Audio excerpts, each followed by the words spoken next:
My husband didn't know I made $130,000 a year. He divorced me while I was in the hospital and then tried to take everything from me. Stick with me while I share my story, and if it touches you, don't forget to support our channel by hitting that subscribe button, dropping a like, and sharing it with the people you care about. I had always kept my work life separate from my home life. I loved my job and worked hard, but I never flaunted my salary. It wasn't about showing off, it was about independence. I liked knowing that if anything ever went wrong, I could handle it.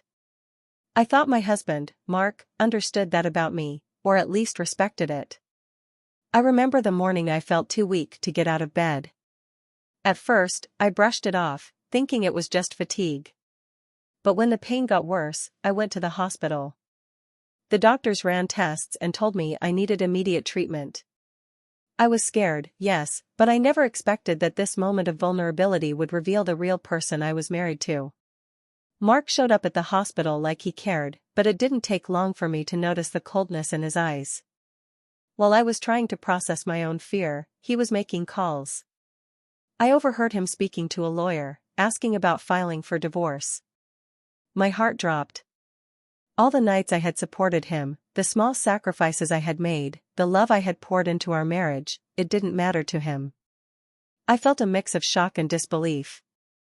I couldn't understand how someone I had trusted so completely could turn on me at the moment I needed support the most. It wasn't just betrayal, it was a calculated move. Mark assumed that because I was in the hospital, I was powerless. He thought I wouldn't notice, wouldn't fight back, and certainly wouldn't be able to protect what was mine. As I lay there in the hospital bed, I began to feel something else, an awareness of my own strength. He didn't know about my savings, my investments, the years I had quietly built a foundation for myself. I realized that while he tried to take control, he had underestimated me. That thought alone gave me a flicker of hope amidst the pain. I spent those days in the hospital reflecting on everything, our marriage, his selfishness, and the life I had built quietly for myself. I realized that this wasn't the end, it was the beginning of understanding my own worth. Mark's betrayal was painful, yes, but it also reminded me that I had the power to stand on my own, to protect myself, and to face him on my terms when the time was right. Even lying in that hospital bed, I knew I wasn't powerless. I had survived sickness, and I had survived the shock of betrayal. And deep down, I knew that my story wasn't over, it was only just beginning. While I was still in the hospital, I began noticing things that didn't make sense. Visitors kept asking about Mark, and I overheard nurses mention lawyers coming in for him. At first, I thought it must be some kind of misunderstanding, but soon the truth hit me. He had been meeting with lawyers secretly while I was lying there, helpless and scared. The realization shook me more than the illness ever could. All this time, I thought he valued our partnership, that he respected my hard work and independence. But now it was clear. He didn't care about me or my well-being. He never had. His concern had always been about control, about what he could take from me if he had the chance. Memories of our life together started flooding back. Little moments that I had once dismissed as trivial now seemed like warning signs. I remembered the way he would make offhand comments about money, how he subtly criticized my achievements, and the times he expected me to put him first even when I had my own goals. Every small act of entitlement now looked like a puzzle piece in a much larger picture of selfishness and manipulation. The hurt cut deep, but with it came a rising sense of clarity. I realized that if I wanted to protect myself, I couldn't just rely on hope or luck. I had to be smart, careful, and deliberate. So, I started documenting everything, every conversation I overheard, every suspicious call, every detail that might show his true intentions. I kept notes of financial matters, timelines, and even little things he had said that betrayed his real character. It felt strange at first, treating my own life like evidence in a case, but I knew it was necessary. I wasn't just preparing to defend myself, I was laying the groundwork to ensure he couldn't manipulate or hurt me again. I had to turn the tables, and this was the first step. Anger began to grow, but it wasn't blind rage. It was a quiet, simmering fire that sharpened my mind. I understood now that I had been underestimated all along. He thought he could take advantage of me while I was vulnerable, but he had no idea I was fully aware, fully capable, and fully ready to respond. The betrayal cut deep, yes, but it also gave me focus. I could feel my strength returning with each note I wrote, with each detail I recorded. I was no longer just a victim in the story of my own life. I was becoming someone who could fight back, someone who could reclaim her power and dignity, someone who would not be taken for granted again. By the time I left the hospital, I wasn't just recovering from illness. I was preparing for the moment when I could confront him, fully armed with the truth and my own quiet, unstoppable resolve. When I was finally discharged from the hospital, I expected a warm welcome at home. I thought Mark would be there, at least checking in, maybe even showing some concern. But the house was cold and empty. His car was gone, the bedroom felt hollow, and on the table was a legal notice about property division. It hit me like a punch. He had already taken steps to erase me from our life together. Friends began noticing the change too. People who had known us for years mentioned how different he seemed, how distant and calculating he had become after learning about my finances. They whispered about how he had always acted entitled but now was openly selfish, focused only on what he could take. It stung to realize that the man I had shared my life with could change so completely when he thought it benefited him. At first, I struggled with self-doubt. I kept asking myself if I had misjudged him all along. Had I been blind to his true nature? Was I overreacting? Those thoughts were exhausting, and the loneliness of that empty house made them worse. But then I reminded myself of one important truth: I was financially secure.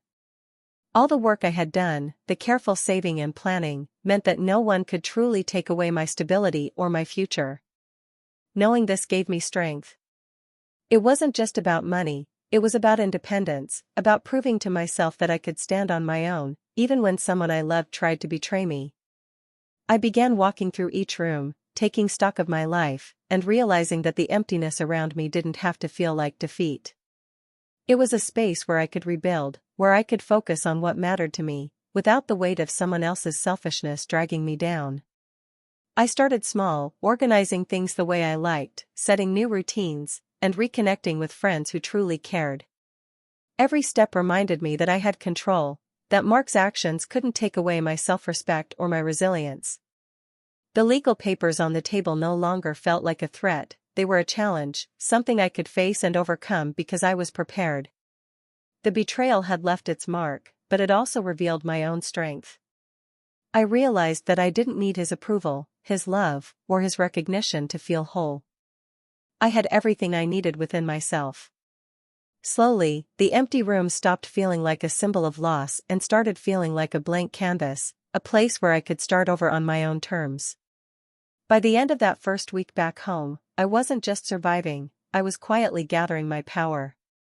Mark may have tried to take control, but I knew the truth: my life, my choices, and my future were mine alone. And for the first time in a long while, that knowledge made me feel free.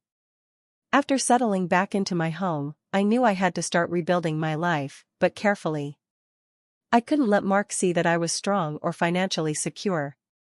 He had already underestimated me once, and I wasn't about to make that mistake again.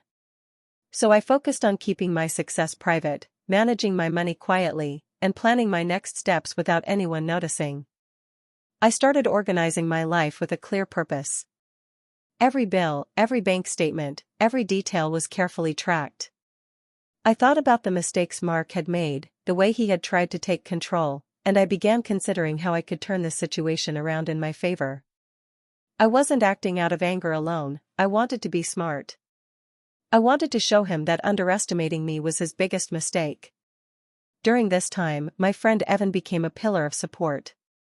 He had known me for years and immediately saw what Mark had done. Unlike others who offered sympathy, Evan gave me practical advice. He encouraged me to fight smart, to use my mind instead of just my emotions. "You're stronger than he thinks," he said. "But don't rush.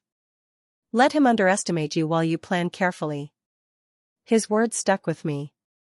I realized that revenge wasn't about making him suffer, it was about reclaiming control and dignity in the smartest way possible.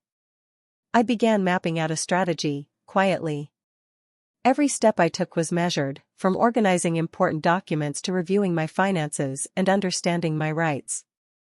I also took time to rebuild my personal life, focusing on self-care and my own interests. It was empowering to see how much control I actually had when I wasn't being manipulated or distracted by his games. At the same time, I stayed patient. I knew that Mark would make mistakes if I gave him room to act. He was impulsive and overconfident, and I needed him to reveal his true nature. My goal wasn't just to survive his betrayal, it was to show him that I could thrive without him. Every small victory, every moment of self-reliance, added to my quiet strength. Even on days when anger bubbled up, I reminded myself that this was a long game. I wasn't rushing into confrontation. Instead, I was preparing carefully, making sure every move I made strengthened my position. Evan's support, combined with my own focus and determination, made me feel unstoppable. By the time I looked around at my life, I felt a deep sense of empowerment. I wasn't just surviving the aftermath of betrayal, I was growing stronger, smarter, and more in control with each passing day. And I knew that eventually, Mark would realize just how much he had underestimated me. Until then, I would continue to build my quiet strength, ready for the moment when the tables would turn. Mark had no idea what I was planning. In his mind, I was weak, vulnerable, and completely under his control. He believed that just because I had been in the hospital and was now living alone, I would be too distracted or emotionally drained to challenge him. That arrogance became his biggest mistake. Almost immediately, he began making reckless decisions. He spent money carelessly, thinking it would strengthen his position in the divorce. Expensive dinners, flashy purchases, and investments he didn't understand, he assumed these moves would intimidate me or make him look like the one in charge. The more he flaunted his actions, the more obvious it became that he had no real plan and no understanding of what I had quietly built for myself. I heard about his hubris through mutual friends and small leaks. He couldn't keep everything secret. One day, he boasted to a neighbor that he would own everything and that I didn't even know what was coming. Another time, he bragged about a large purchase, completely unaware that I had already accounted for it in my strategy. His overconfidence painted a clear picture of a man who underestimated both my intelligence and my patience. It was infuriating to see him so sure of his power, but it also gave me an edge. Every reckless move he made was a clue, a small window into his plans and his weaknesses.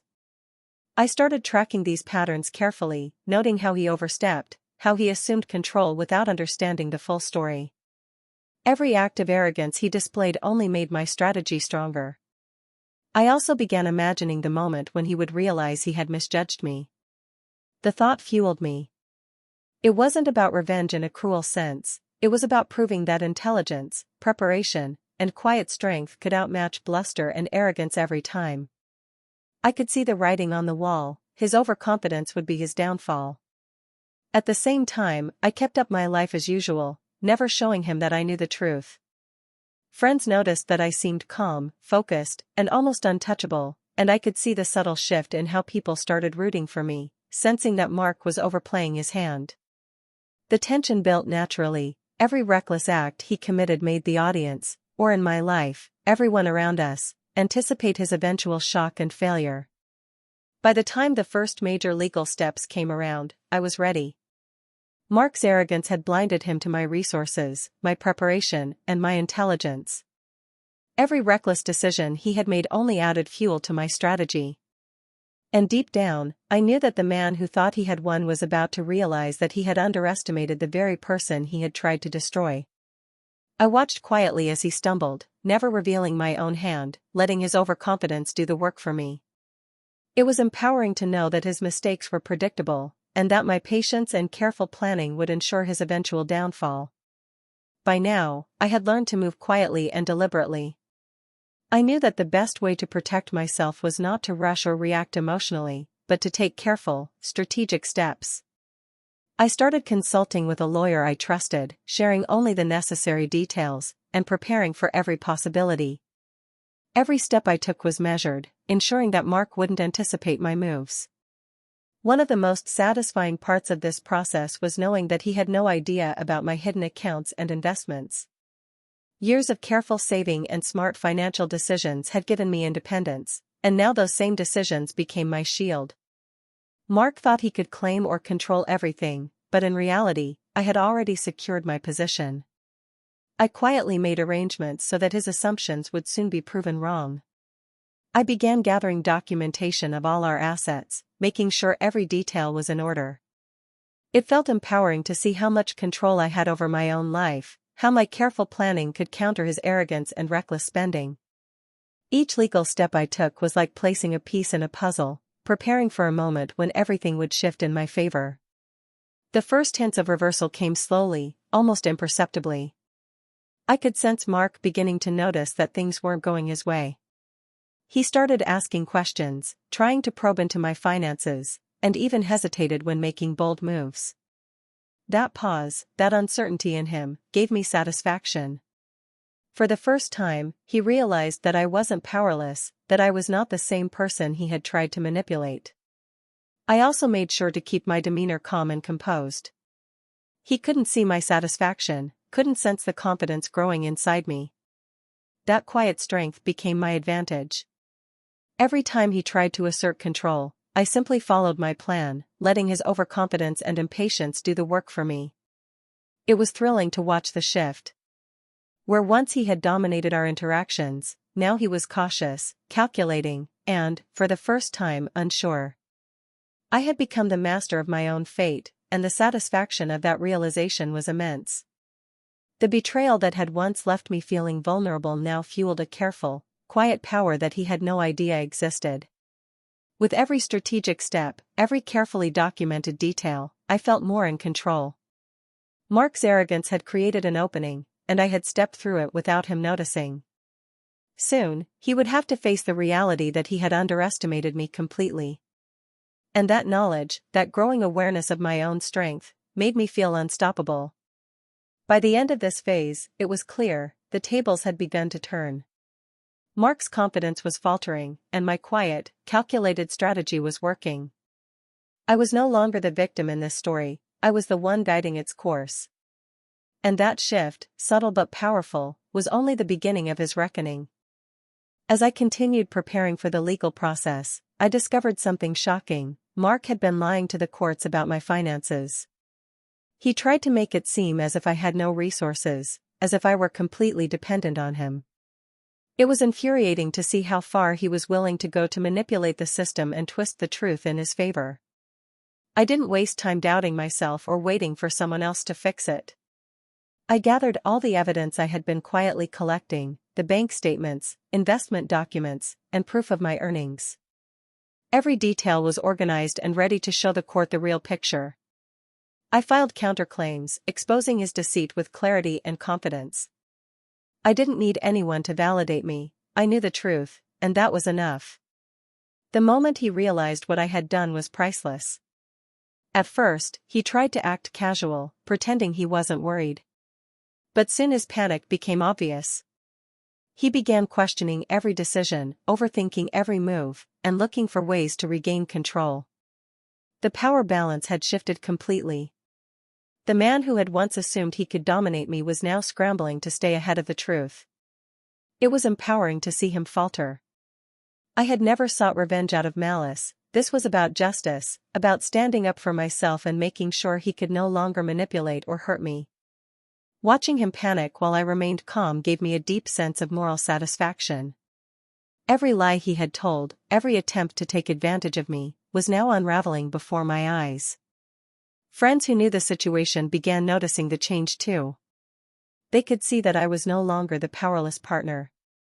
I had reclaimed control and proved that intelligence, preparation, and patience were far stronger than arrogance and deceit. Every time Mark tried to regain footing, he only dug himself deeper, and I quietly watched as his confidence crumbled. Filing the counterclaims was not just a legal move, it was a turning point in my life. It was a moment where I realized that betrayal could be met with strategy and calm determination rather than impulsive emotion. I felt strong, capable, and in full control of my future. By exposing the truth, I not only protected myself but also sent a message that deceit and manipulation cannot succeed against someone who knows her worth. Mark's panic and frustration were a clear sign that the game had changed.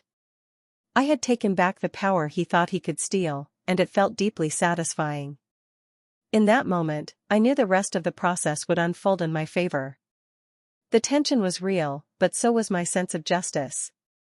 I had endured betrayal, but I had turned it into an opportunity to reclaim control, prove my independence, and show that truth and careful planning always win in the end.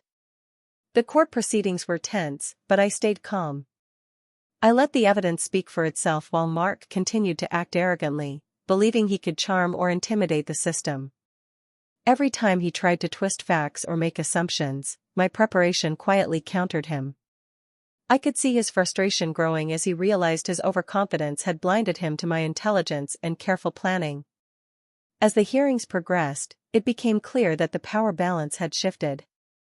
The judge reviewed my documentation, my accounts, and my organized records, and it left no doubt about the truth. Mark had expected to gain the upper hand, but each move he had made impulsively now worked against him. His attempts to manipulate the court were failing, and a shock was visible every time I presented clear, undeniable facts. In the end, the results were decisive. Mark lost custody arrangements he had hoped to control and was denied the financial advantages he had been scheming to claim.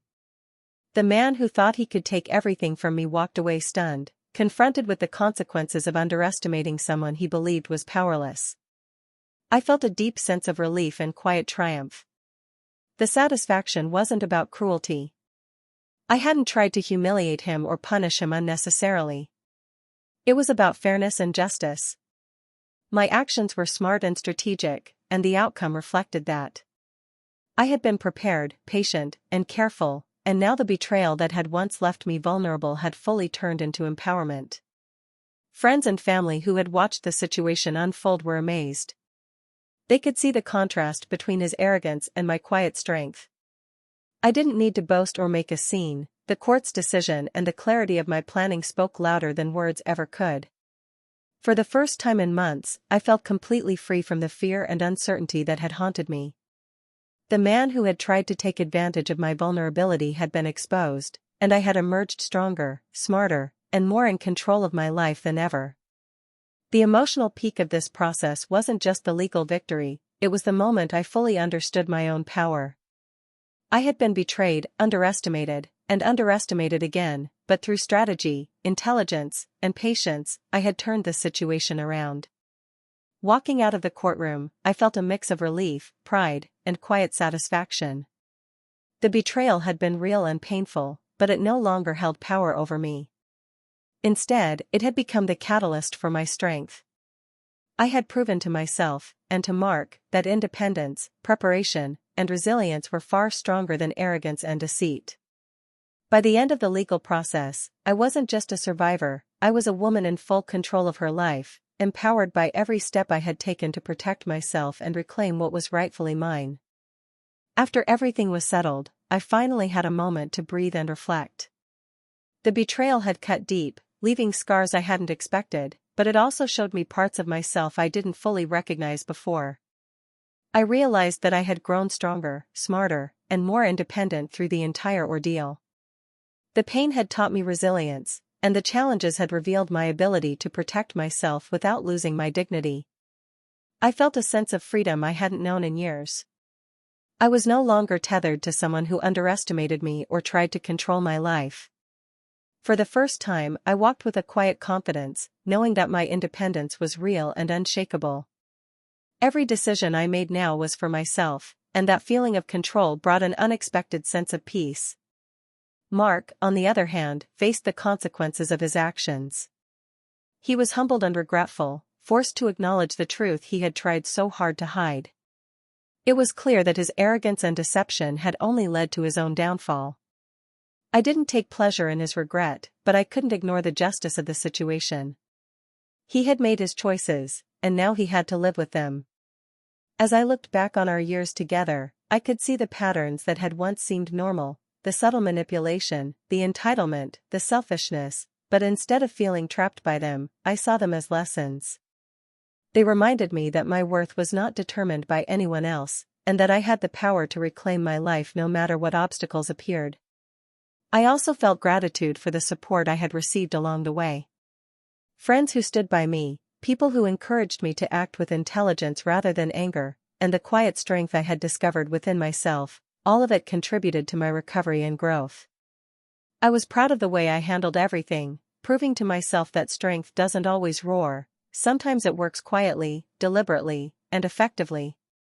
The closure didn't come from punishment or revenge, it came from knowing I had defended myself, upheld my dignity, and taken control of my future.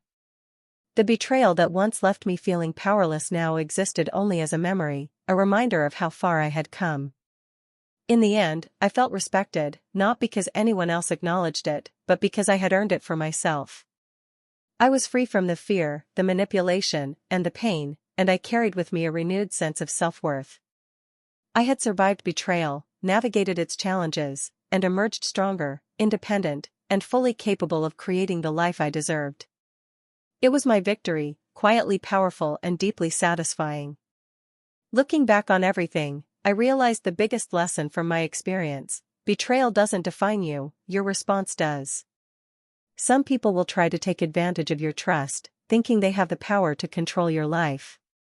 Mark believed he could, but he was wrong. I learned that patience, careful thinking, and self-respect are far stronger than lies, manipulation, or arrogance. I want anyone going through a similar situation to understand this: you don't have to react in anger or desperation.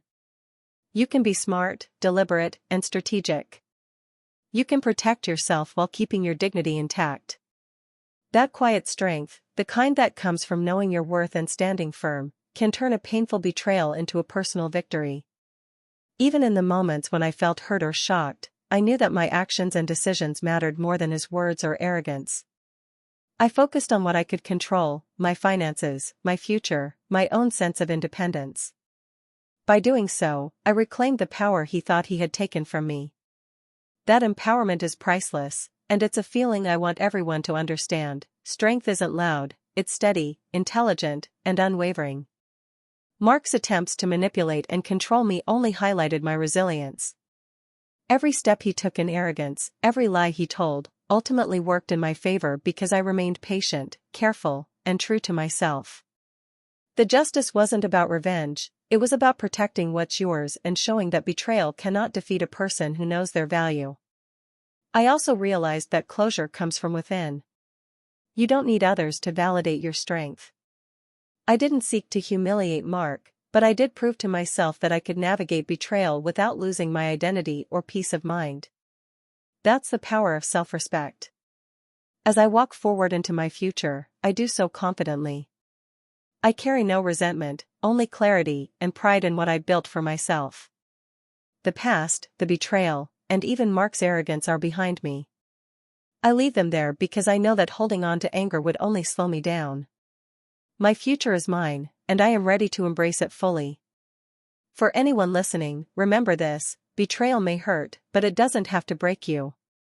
Your intelligence, patience, and self-respect are your greatest tools. When used wisely, they can transform a painful experience into your strongest moment, a victory that no one can take away. And as I step into this new chapter of my life, there's a subtle truth lingering: the person who thought they had power is left behind, and I am walking forward, stronger, wiser, and fully in control of my destiny.